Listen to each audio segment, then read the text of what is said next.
pagtutulungan na sa pag-unlad ng isang komunidad. Kaya naman ginugunita po ito ang International Day of Cooperatives bilang pagkilala sa ambag ng mga kooperatiba sa kabuhayan ng lokal na mamamayan. Para alamin po ang detalye sa naganap na pagtitipon na kaugnay niyan, panoorin po natin ito.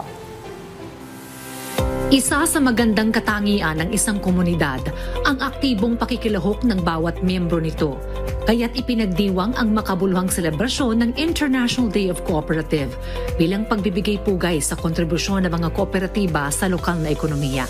Sa isang pagtitipon sa Taguig City, sama-samang dumalo ang mga miyembro ng iba't ibang kooperatiba para palakasin pa ang ugnayan at kooperasyon ng bawat kasapi at hikayatin ng mas marami pang mamamayan na sumali rito.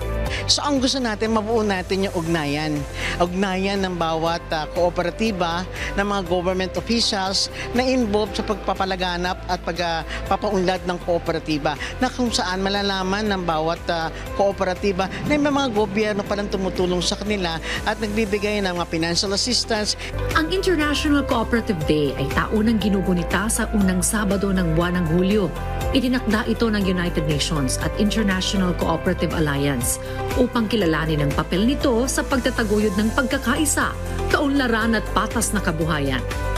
Bahagi ng pagdiriwang ang pagsasagawa ng mga aktibidad tulad ng financial literacy seminars, pagpapakita ng produkto ng mga local cooperative at pagbibigay karangalan para sa mga natatanging kooperatiba sa lungsod. Kahit natin ang ating mga member cooperatives at the same time yung mga hindi pa po membro na sa pamamagitan ng event na to makita nila ito po pula yung sinasabi natin na kooperatiba. Anong ginagawa nito at anong kaugnayan nito sa panahon na ito. Para sa lungsod ng Taguig, isang mahalagang instrumento ang kooperatiba sa pag-unlad, lalo na sa mga maliit na negosyante at mamamayang naghahangad ng patas na sistemang pangkabuhayan. Ang kooperatiba ay hindi lamang po naging kasagutan sa ekonomiyang pangangailangan, kundi rin po sa social and cultural transformation of people.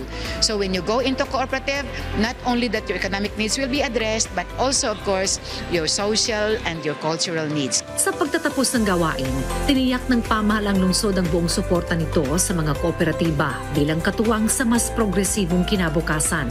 Daan para mas pagkatiwalaan ng mga tao ang mga kooperatiba.